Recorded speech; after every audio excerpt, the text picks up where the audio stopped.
वो पटना नामक गांव था, जहां पर भोलू नाम का एक बहुत ही ईमानदार तथा दयावान बिजली मिस्त्री रहता था।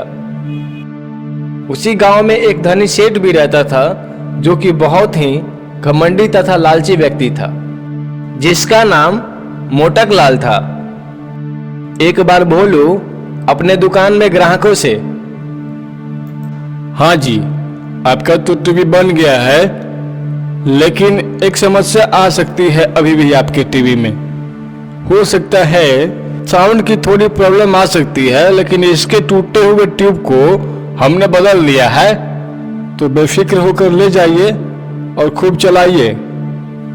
वही किनारे दुकान पर एक बुजुर्ग व्यक्ति कब से खड़ा होकर भोलू का खाली होने का इंतजार कर रहा था।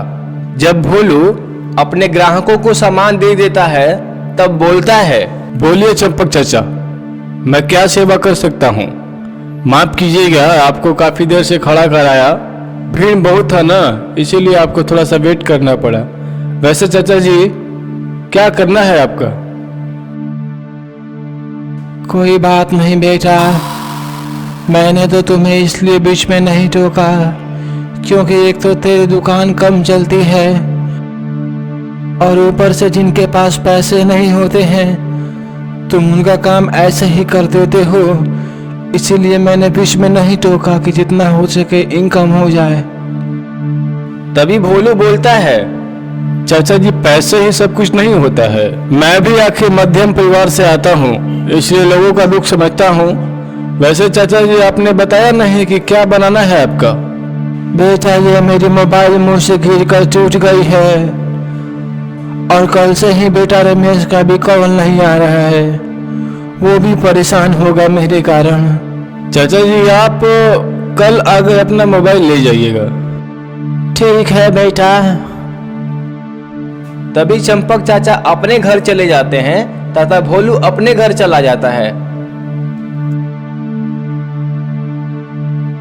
भोलू का दोस्त मोटक लाल अपने दिए हुए पैसों का कर वसूलने के लिए एक आदमी के घर जाता है और बोलता है, काजी, तुम मेरा पैसा खाकर इस दुनिया से जाना चाहते हो क्या?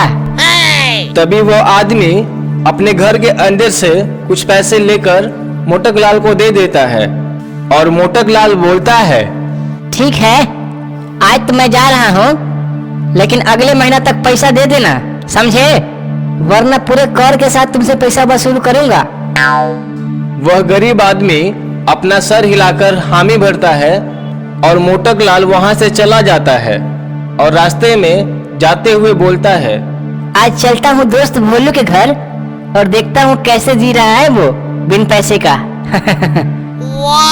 तभी मोटक लाल बिजली मिस्त्री भोलू के घर पहुंच जाता है और बोलता है, तब रे भोलू, कैसा है तू? ठीक है ना? मजे में है ना? बिन पैसे का जीवन मस्त कट रहा है ना? मैं ठीक हूँ दोस्त, तुम कैसे हो? और हाँ दोस्त, जीवन में पैसे ही सब कुछ नहीं होता है, समझे? बस इंसान को खुश रहना चाहिए, चाहे जैसे भी हो। ये क्या यार, कहाँ जा रहा है तू? अरे अभी अभी तो मैं आया हूँ और तू है कि दुकान चल दिया। अरे यार, दुकान जरूरी है कि मैं जरूरी हूँ? नहीं मेरे दोस्त, मैं तेरे जैसा अमीर नहीं हूँ ना, तो मुझे तो अपने काम के लिए जाना पड़ेगा और उन्हीं पैसों से खाना पड़ेगा। चलता हूँ दोस्त, माफ करना। ठीक है, चल, रास्ते तक छोड़ देता हूँ, रास्ते में ही 2-4 लोगों से और पैसा मांग लूंगा। वे दोनों अपने अपने काम के लिए वहां से चले जाते हैं। उसी दिन भोलू अपने दुकान की सफाई कर रहा था, तभी उसकी नजर एक पुरानी स्टैंड फैन पर जाती है। ये कब का पंखा है और ये किसका है? कई दिन से यही पड़ा है। आज इसको घर लेकर जाऊंगा। आजकल स्टैंड फैन की बहुत जरूरी है इस गर्मी में। गर्मी से हालत पतली हो जा रही है। दिन भर काम करता है और शाम को वो पंखा लेकर अपने घर आ जाता है।